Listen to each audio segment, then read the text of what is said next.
I am Sven. Und I am Zin. And we are here to pop you up. Welcome to InTEnsity. Yeah, InTEnsity. So you may think you are strong. And you may find out that you are not.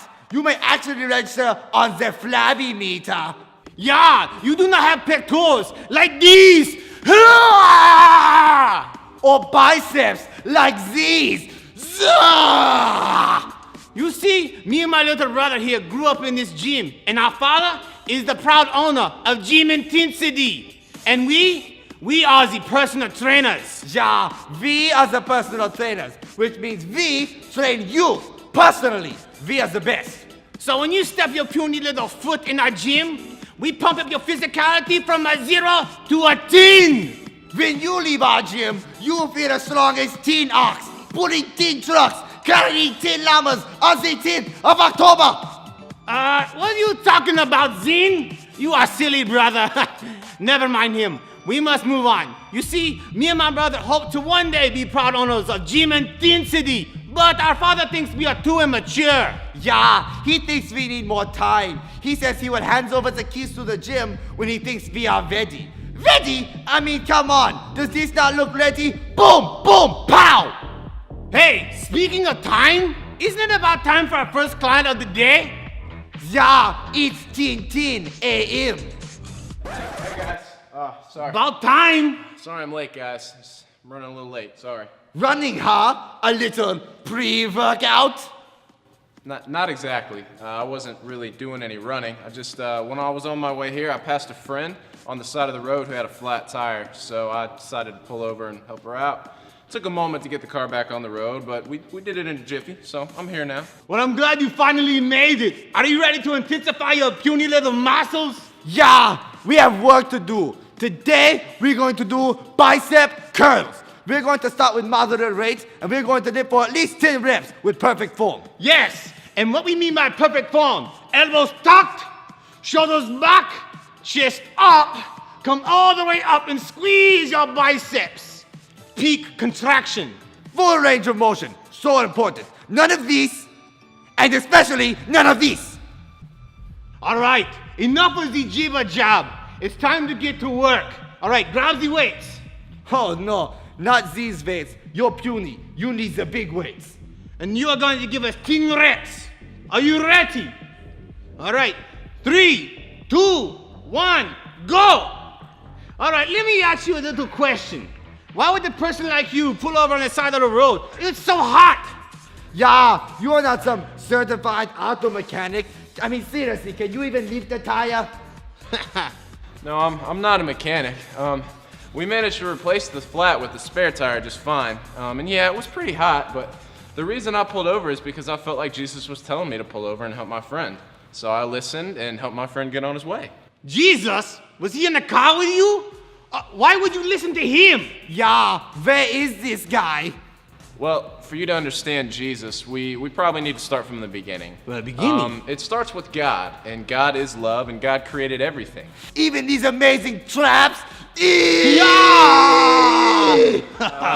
Yeah, even those amazing traps. He created everything, including you and me, but we have this thing inside of us called sin.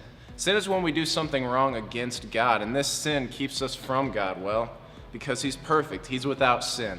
But because of God's love, He sent His Son Jesus to save the earth from our sin. Wow, this guy sounds pretty strong. I better kick out the bad guy's tushies. Well, not exactly. He came to love and serve others. He loved those even that persecuted Him. Jesus was hung on a cross and died, but 3 days later, He beat death. Now that's strong. Whoa, you must tell us more. But lift. Go ahead. Go. Let's go. Yes, so Jesus was the strongest to ever walk this earth. And when we put our trust in Him, we can be made right with God.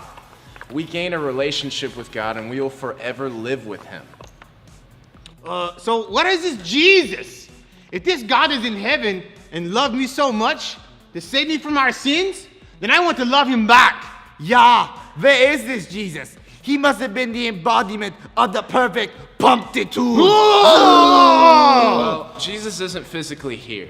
When He rose from the dead, He walked this earth for some time, but then he left to be in heaven with his Father. You see, Jesus showed the world that he lives again. All that he asks of us is to simply put our trust in him and follow his ways. So that's exactly what I did. His ways? What do you mean, follow his ways? Well, in John 10, Jesus tells us in his word that he is the good shepherd and we are his sheep. He said this in a way for people in that time to understand. So the same way a shepherd watches over his sheep, guides his sheep, takes care of his sheep, and protects his sheep, Jesus will do the same for us. But we must follow his ways to receive this blessing. In John 10:10, Jesus says, "The thief comes only to steal and kill and destroy. I came that they may have life and have it abundantly." We can truly experience God's goodness if we follow Jesus with our life. We can live a better life, a life the way it was intended to be when we push aside our selfishness and pride and follow Jesus. Follow his example. Tell me more about how we can follow him if he's not physically here. Well, we follow him by trying to live our lives like him. When he was on earth, he was a servant to others and he lived for them. He was willing to do anything for others. He was even willing to wash his followers' feet. So I feel like I can follow him by following his example and being a servant to others, which is why I pulled over to change the tire, because by doing that, I'm taking the time to serve someone else and be selfless. And that's what Jesus has called us to do. Wow, he sounds like an awesome God. I want to try to be like him. But it seems pretty hard sometimes to always be a servant to others. It's definitely not always easy. And the devil will try to distract you from living a godly life. But remember what I said in John 10:10. It says that we will be tempted, but that results in us being destroyed. However, if we choose to live for God, even when it's not easy, he will give us a life of abundance. I'd much rather live that kind of life. For me, it's worth it. Yeah, I definitely prefer a life of abundance for my godly life and my abdominals. Yeah. Yeah, we got to learn more about this God of abundant love and strength. How about you take a 10-minute water break and then we'll chat some more. How about that? All right, be gone. Man, this God could change everything. We really need to start serving our other employees and gym members with more of a Jesus attitude. It certainly seems worth it. And remember, here at InTENsity, we are here to pop you up. Hi, team, brother. Yeah!